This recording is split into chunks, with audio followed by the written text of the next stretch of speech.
ఓం మహాగణాధిపతయే నమ. ఓం గురుభ్యో నమ. ఓం శ్రీమాత్రే నమ.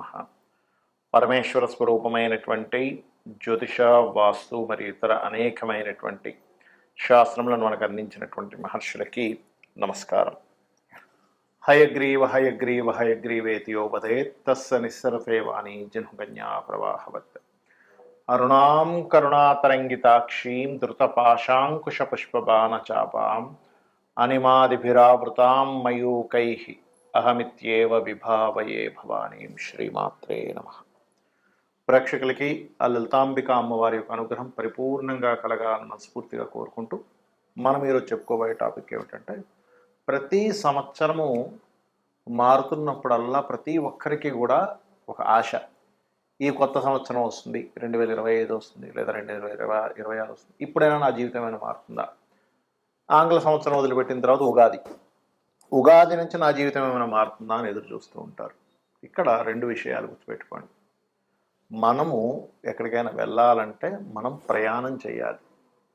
మనం ప్రయాణం చేస్తే వచ్చేవి కొన్ని ఉంటాయి, మనం ఒక దగ్గర ఉన్నా కూడా కాలం కొద్దీ మారేవి కొన్ని ఉంటాయి.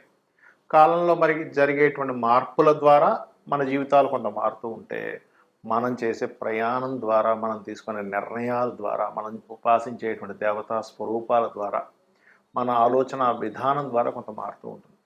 ఆ రకంగా ప్రతి ఒక్కరికి కూడా ఫలానా నక్షత్రం నాదండి, ఫలానా రాశి నాది, ఫలానా లగ్నం నాది అని చెప్తూ ఉంటారు. అందులో పర్టికులర్గా నక్షత్రము, రాశి అనేటువంటి నక్షత్రం 24 గంటలు ఉంటాయి, రాశి 2.5 రోజులు ఉంటుంది. ఒక 2.5 రోజులకి ఒక రాశి మారుతూ ఉంటారు చంద్రుడు. కానీ లగ్నం 2 గంటల అటు ఇటుగా, 2 గంటలకి ఒక 5-10 నిమిషాలు అటు ఇటుగా ఉంటుంది ప్రతి లగ్నం కూడా.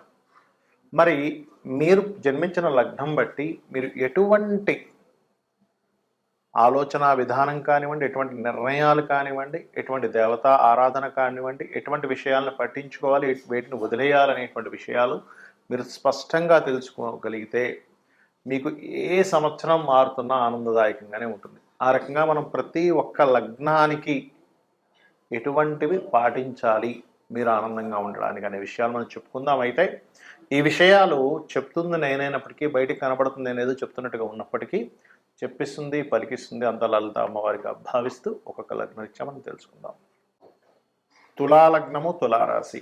తులవారికి ఉన్నటువంటి గొప్ప లక్షణం ఏమిటి అంటే బ్యాలెన్సింగ్. అంటే ఎటువంటి సిచ్యువేషన్స్నైనా కూడా, పరిస్థితులు ఎలాగున్నా కూడా వాళ్ళు చక్కగా దాన్ని ఒక బ్యాలెన్స్డ్గా వెళ్తూ ఉంటారు.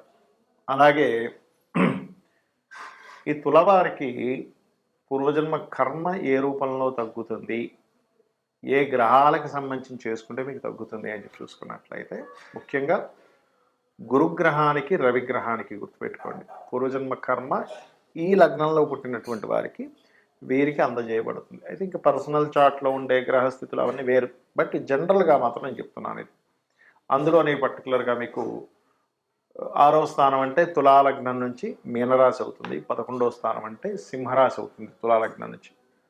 ముందుగా మీరు శనగలు, గోధుమలు ఇవ్వవచ్చు దానంగా పురోహితులకి. మరి ఈ యొక్క దానముతో పాటు మీకు ఆ రాశుల్లో ఏదైనా గ్రహాలు ఉన్నాయనుకోండి, ఉదాహరణకి తులాలగ్నానికి 6వ స్థానంలో మీనరాశిలో ఇంకేదైనా గ్రహం ఉంది, ఆ గ్రహానికి సంబంధించింది, లేదా సింహరాశిలో ఏదైనా గ్రహం ఉంది, ఆ గ్రహానికి సంబంధించి దానం ఇస్తూ ఉండండి. మొట్టమొదటిగా 7 సార్లు ఇవ్వండి. దాని తర్వాత ప్రతిసారి ప్రతి 3 నెలలకి 4 నెలలకు ఒకసారి ఇస్తే సరిపోతుంది. దీనివల్ల ఏమవుతుందంటే, మొట్టమొదటిగా మీకు ఒక బ్లాకేజ్ అనేటువంటిది ఎలా ఏర్పడుతుందంటే పూర్వజన్మ కర్మ వల్ల ఏర్పడుతుంది. ఆ బ్లాకేజ్ క్లియర్ అవుతుంది దానం ఇవ్వడం ద్వారా, అది కూడా మనస్ఫూర్తిగా ఇవ్వడం ద్వారా. ఎప్పుడైతే ఆ బ్లాకేజ్ క్లియర్ అయిందో, మీకు బ్లాక్డ్ అయినటువంటి చక్రాలు ఎప్పుడైతే క్లియర్ అవుతాయో మీకు భాగ్యం అనేటువంటిది ఓపెన్ అవుతుంది. అది మంత్రం ద్వారా ఓపెన్ అవుతుంది. ఈ యొక్క తులాలగ్నం వారు కాలభైరవుణ్ణి కానీ, శివుణ్ణి కానీ, కాళికా అమ్మవారిని కానీ, ఎవరి ఇష్టమైతే వారిని చేసుకోవచ్చు మీరు. కొంతమంది కాళికా అమ్మవారు అంటే బాగా ఇష్టం ఉంటుంది, ఏమంటే నాకు కాళీ భక్తి ఉందండి, నాకు చాలా ఇష్టం, లేదా కాలభైరవుణ్ణి ఇష్టపడతారు, లేదా ఇవన్నీ కాదండి నాకు ఆంజనేయ స్వామి ఇష్టం అండి అంటూ ఉంటారు. హనుమాన్ని కూడా చేసుకోవచ్చు హ్యాపీగా తులాలగ్నం వారు. ఎందుకంటే ఒక్కొక్కరికి ఒక్కొక్క ఇష్టత అనేటువంటిది, ఒక దేవతను చూడగానే వాళ్ళకి ఒక పులకిస్తుంది, అబ్బా నా స్వామి అనేటువంటి భావన ఉంటుంది. వీరిని నామస్మరణం ఓం శ్రీ ఆంజనేయాయ నమః లేదా రాముణ్ణి ఆంజనేయ శివుని కలిపి శ్రీరామ లేనట్లయితే శ్రీరామనామ రామేతి రమే రామే మనోరమే సహస్రనామ తత్తుల్యం రామనామ వరాననే ఓం నమో ఆంజనేయాయ నమః అని అనుకోవచ్చు. అంటే ఒకసారి రామమంత్రాన్ని చదివి ఆంజనేయ స్వామి చేసుకోవచ్చు. లేదా ఓం కాళికాదేవి అయి నమః, ఓం కాలభైరవాయ నమః.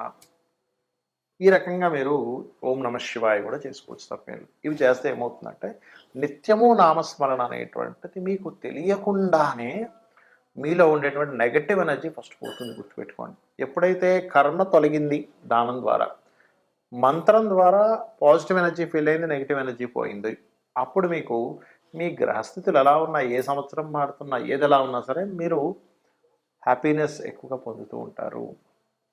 ఇక్కడ ఏ గ్రహం అంటే ఏ దానము, ఇక్కడ దానాలు రెండు రకాలుగా ఉంటాయి. చాలామంది అడుగుతుంటారు, ఏమండి మేము ఆలయంలో పురోహితుడికే ఇవ్వాలా, పేదవాళ్ళకి కూడా ఇవ్వచ్చా? ఖచ్చితంగా ఇవ్వచ్చు. కాకపోతే దాని ఫలితంలో మార్పు ఉంటుంది. అంటే ఎలా అంటే చిన్న ఎగ్జాంపుల్ చెప్తాను చూడండి. మీరు మీ దగ్గర కొంత ధనం ఉంది ఉదాహరణకి, ఆ ధనాన్ని తీసుకెళ్ళి మీ అకౌంట్లో వేయడం ఒక ఎత్తు, అది మీ అకౌంట్లో జమ అవుతుంది. ఆ ధనాన్ని తీసుకెళ్ళి మీ యొక్క అప్పు తీర్చడం మీ ధనమే, కానీ ఇక్కడ ఎవరికి ఇస్తున్నారు? మీ యొక్క క్రెడిట్ కార్డు వాడికి ఇస్తున్నాడు, క్రెడిట్ లైన్ తగ్గుతుంది. ఇక్కడేమో మీరు జమ చేసుకుంటున్నారు బ్యాంకులో. ఇదే ధనం మీరు ఇద్దరికి ఇచ్చినప్పుడు ఎలా అయితే తేడా ఉంటుందో, పేదవాళ్ళకి ఇచ్చినప్పుడు ఇచ్చేటువంటి ఫలితం పరమేశ్వరుడు ఒక రకంగా ఇస్తాడు. ఈ పురోహితులకి ఇచ్చినటువంటిది ఏదైతే ఉంటుందో గ్రహరూపేణ దోషం పోవాలని, అప్పుడు మరొక ఫలితం వస్తుంది మనకి. ఇప్పుడు గ్రహదోషం పోవాలి, 6వ స్థానంలో పలానా గ్రహం ఉంది, రగున్నాడు ఉదాహరణకి, అప్పుడు గోధుమలు దానం. పురోహితుడికి ఇస్తున్నారు అనుకోండి, దేనికి ఇస్తున్నాము అంటే మీరు పూర్వజన్మల్లో తెలుసో తెలియకో చేసినటువంటి ఒక కర్మ చేశారు, అది మీకు తెలియదు, అది బ్యాడ్ కర్మ అని కూడా మీకు తెలియదు, ఏదో చేసేసారు. ఆ బ్యాడ్ కర్మ సంబంధించినటువంటిది ఏదైతే ఉందో దాని దోషం ఒక గ్రహ రూపమైన ఒక సాఫ్ట్వేర్ రూపంలో మనకు వచ్చింది. అప్పుడు ఆ గోధుమలు తీసుకెళ్ళి పురోహితుడికి, అది కూడా నిత్య సంధ్యావందనం చేసేవారికే ఇవ్వాలి. ఎందుకంటే వాళ్ళకు మాత్రమే మీరు ఇచ్చినటువంటి దానాన్ని స్వీకరించి మరలా సంధ్యావందనం చేయడం ద్వారా అది అక్కడికి పోతుంది. అలా మీ సంకల్పం చెప్పుకొని, ఇందులో కూడా చాలా వేరియేషన్స్ ఉన్నాయి. చాలామంది ఏమంటుంటారంటే నాకు ఫోన్ చేసి, ఏమండి టెంపుల్కి వెళ్ళాము దానం ఇద్దామని, అక్కడ ఆ మూలను పెట్టేసి వెళ్ళిపోండి అన్నారు, అలా ఇస్తే మనకి ఫలితం వస్తుందా అని అడుగుతుంటారు. నేను ఒకటి చెప్తాను, మీరు ఒక బ్యాంకు వెళ్ళారు, మీది ఏదో ఎందులోనో ఒక బ్యాంకులో మీకు అకౌంట్ ఉంది, అక్కడికి వెళ్ళి ఆ బ్యాంకులో ఒక మూలం ధనాన్ని పెట్టేసి వచ్చేసారు. మీరు మీ అకౌంట్లోకి వెళ్తుందా? వెళ్ళదు. ఎందుకు వెళ్ళదు అంటే మీరు ఆ బ్యాంక్కి వెళ్ళాలి, అక్కడ లైన్లో నిలబడాలి, రిసిప్ట్ రాయాలి, కౌంటర్లో ఇవ్వాలి, వాళ్ళు అందులోపల దాన్ని ఫీడ్ చేసుకొని మీకు ఒక రిసిప్ట్ ఇస్తారు. మళ్ళీ ఎస్ మీ అకౌంట్లోకి 10,000 రూపాయలు వెళ్ళాయి, ఈ 5 రూపాయలు వెళ్ళాయి, ఈ 500 రూపాయలు వెళ్ళాయి, ఓ 1,00,000 రూపాయలు వెళ్ళిందని మీరు వాళ్ళు రాసుకుంటారు. అప్పుడే మీకు అకౌంట్లోకి వస్తుంది, మీకు మెసేజ్ వస్తుంది. అంతేగాని ఏదో మూలం పెట్టేసి మీకు రాదు కదా. అలాగే అలా ఎవరైనా చెప్తే దాన్ని అలా చేయకండి, దానివల్ల మీకు ఎటువంటి ఉపయోగం ఉండదు, గుర్తుపెట్టుకోండి. బ్రాహ్మణుడికి దానం తీసుకొని జపం చేయడం ద్వారా ఆయనకు కూడా కొంత ఫలితం వస్తుంది.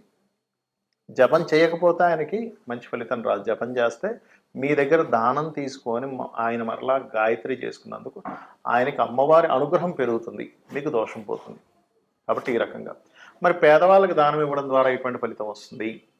ఇది పుణ్యాన్ని పెంచుతుంది. అంటే ఇదేంటి, అకౌంట్లో బ్యాలెన్స్ వేయడం లాంటిది. అంటే నెక్స్ట్ జన్మకి మీకు ఒక పుణ్యం పెరుగుతుంది పేదవాడికి ఇచ్చినందుకు. అందుకే కదండి మానవ సేవే మాధవ సేవ అంటూ ఉంటారు. అంటే ఎవరికో పాపం ఆకలితో ఉన్నాడు ఒక వ్యక్తి, తీసుకెళ్ళి భోజనం పెట్టించడం. లేదు ఒక పేదవాడు వాళ్ళ పిల్లలకి స్కూల్ ఫీజులు కట్టలేకపోతున్నాడు, ఇవి 2,000 తీసుకెళ్ళి ఫీజు కట్టేసి అనడం. అంటే నిజంగా అందులో మళ్ళీ అపాత్ర దానం అంటారు. అంటే ఆల్రెడీ బాగా కడుపు నిండున్నవాడికి వాడికి తీసుకెళ్ళి అన్నదానం పెడితే మీకు ఎటువంటి ఫలితం రాదు, గుర్తుపెట్టుకోండి. కాబట్టి అపాత్ర దానం చేయకుండా నిజంగా ఇబ్బంది పడుతున్నారు, పాపం వాళ్ళకి వేరే స్కోప్ లేదు, అటువంటి వారికి ఒక వస్త్రం ఇచ్చాం, అది ఖచ్చితంగా మీకు ఆ పరమాత్మ మీకు వచ్చే జన్మల్లో ఇది పుణ్యంగా మారుతుంది, ఇది గుర్తుపెట్టుకోండి. వీటితో పాటు పితృదేవత ఆరాధన.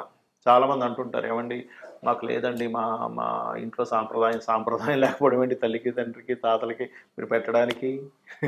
కాబట్టి అలాంటివి ఏమి కదా, అందరికీ ఉంటుంది పితృదేవత ఆరాధన అనేటువంటిది. అది ఫస్ట్ మొట్టమొదటిగా మీరు భావించాలి. అలాగే ఒక్కొక్క గ్రహానికి ఒక్కొక్క దానం అని చెప్పి ఇందాకన్నాను. దానికి పర్టికులర్గా మీకు రవికి అయితే గోధుమలు, ఎరుపు రంగు వస్త్రము లేదా ఆరెంజ్ కలర్ వస్త్రము. చంద్రుడికైతే స్వచ్ఛమైనటువంటి బియ్యం. మీరు ఎప్పుడు ఏ దానం ఇస్తున్నా కానీ అది మీరు తినడానికి ఎంత శుభ్రమైనటువంటిది తెచ్చుకుంటారో అంత శుభ్రమైనటువంటిదే ఇవ్వాలి. ఎందుకంటే మీరు ఇచ్చే పదార్థాన్ని బట్టి ఫలితం ఉంటుంది. కాబట్టి చంద్రుడైతే బియ్యము. కుజగ్రహ సంబంధించిన దోషం ఉంది, కందులు ఎరుపు రంగు వస్త్రము. బుధగ్రహానికి సంబంధించినటువంటి బలాన్ని పెంచుకుందాం అనుకుంటున్నారు, దోషం తగ్గించుకుందాం అనుకుంటున్నారు, పెసలు దానంగా ఇవ్వాలి. గురుగ్రహానికి శనగలు పసుపు రంగు వస్త్రము. అదేవిధంగా శుక్రగ్రహానికి బొబ్బర్లు తెలుపు రంగు వస్త్రము. అదేవిధంగా శనికి నువ్వులు నీలం రంగు వస్త్రము. కొంతమంది నల్ల నువ్వులు వద్దు తెల్ల నువ్వులు అంటున్నారండి, కొంతమంది నల్ల నువ్వులు ఇవ్వాలంటున్నారంటే ఒకటి గుర్తుపెట్టుకొని నువ్వులు ఇవ్వాలి. అయితే తెల్ల నువ్వులు ఎందుకు ప్రిఫర్ చేస్తామంటే వాళ్ళు తినడానికి యోగ్యవంతంగా ఉన్న నల్ల నువ్వులు అయితే అలాగ తినలేరు కదా, అది ఎక్కువగా వేస్టేజ్ అయిపోతుంది అనేటువంటి భావనతో తెల్ల నువ్వులు ఇవ్వాలని చెప్తూ ఉంటాం. అదేవిధంగా రాహువుకి అయితే మినుములు, కేతువుకి అయితే ఉలవలు దానంగా ఇవ్వండి. ఈ దానం ఇచ్చేటప్పుడు కూడా నాకేదో డబ్బులు ఉన్నాయి కాబట్టి ఏదో ఇంకా ఈ కార్యక్రమాన్ని చేయాలి కాబట్టి ఇస్తున్నాం అనే భావనతో ఇచ్చారంటే 1% కూడా మీకు ఫలితం రాదు. తీసుకునే వ్యక్తి కూడా అబ్బాబా ఇదేదో నాకు ఇదంతా ఈ దోషాన్నంతా నాకు అంటగడుతున్నాడు అనే భావంతో తీసుకున్నా కూడా అక్కడ సరిగ్గా ఫలించదు. అంటే ఇచ్చేవాడికి ఫలించదని కాదు, తీసుకునే వ్యక్తికి అది సరైనటువంటి ధర్మాన్ని పాటించనట్టుగా అర్థం, దాని అర్థం. కాబట్టి మీరు ఈశ్వర స్వరూపంగా భావిస్తూ ఆ యొక్క పురోహితుడికి కానివ్వండి, పేదవాడికైనా సరే ఈశ్వర స్వరూపంగా భావిస్తూనే మీరు ఆ దానాన్ని ఇవ్వాలి. రెండవది, చక్కగా మంత్రం చదివి మీరు ఇస్తున్నప్పుడు తీసుకునే వ్యక్తి కూడా నాకు చాలా గొప్ప పనిని ఆ ఈశ్వరుడు నాకు చూపించాడు, ఆ ఈశ్వరుడు నాకు ఈ పని చేయమని చెప్పాడు అనే భావంతో తీసుకొని చక్కగా గాయత్రి చేసుకోవాలి. మరొక విషయం ఏంటంటే నిత్యము అంటే ఎటువంటి గ్రహస్థితి ఉన్నా గుర్తుపెట్టుకోండి. మీకు జాతక చక్రం తెలియదండి, నాకు ఏంటో పరిస్థితి అర్థం కావట్లేదు, నాకు ఏ దశ నడుస్తుందో, ఎల్నాడు శని నడుస్తుందో, కేతువో రాహు అర్థం కావట్లేదు అనుకునేవారు ఒకటే చెప్తానండి. నిత్యము ఉదయము సాయంత్రము దీపారాధన చేయండి, పంచోపచార పూజ చేయండి. గంధం పుష్పం ధూపం దీపం నైవేద్యం. నైవేద్యం మీరు ఏదైనా పెట్టచ్చు, ఇదే పెట్టాలి ఇదే అడుగుతుంది అమ్మవారు అనేటువంటిది లేదు. ఫలాపేక్ష రహితంగా పత్రమైనను పుష్పమైనను ఫలమైనను ఉదకమైనను ఎవరైతే ప్రీతితో నాకు సమర్పిస్తున్నారో, ఫలాపేక్ష రహితంగా నాకు ఎవరైతే సమర్పిస్తున్నారో వాటిని నేను ప్రీతిగా స్వీకరిస్తున్నాను అని చెప్తాడు పరమాత్మ. కాబట్టి ఇది చేస్తూ నిత్యము వీలున్నన్ని సార్లు, వీలైతే శనివారాలు ఆదివారాలు మీకు సెలవు ఉన్నప్పుడైనా గోశాలకు వెళ్ళండి. ఒక్క దేవతా ఆలయం మీకు చుట్టుపక్కల ఏదైతే ఉంటుందో, మీ ఇంటికి దగ్గరలో ఏది ఉంటుందో ఆ ఆలయానికి ఒక్కసారి అలా వెళ్ళి ఒక ప్రదక్షిణం చేసుకొని చక్కగా దేవుణ్ణి స్మరణ చేసుకుని ఒక 2 నిమిషాలు కూర్చొని వచ్చేసేయండి చాలు. ఇవి కనుక మీరు చేయగలిగారు 100% మీకు ఏ ఇంగ్లీష్ సంవత్సరం మారుతున్నా, లేదా ఇప్పుడు ఈ సంవత్సరం అండి, ఇప్పుడు తెలుగు సంవత్సరం ఇది మారింది, ఈ సంవత్సరం ఎలా ఉంటుంది, ఇవి మీరు భయపడాల్సిన పని లేదు. 100% సర్వదేవతల యొక్క అనుగ్రహము మరియు నవగ్రహాల యొక్క అనుగ్రహము, ఆ లలితాంబిక అమ్మవారి యొక్క అనుగ్రహం మీకు ఉంటుంది, కలగాలని మరోసారి మనస్ఫూర్తి కోరుకుంటూ శ్రీమాత్రే నమః.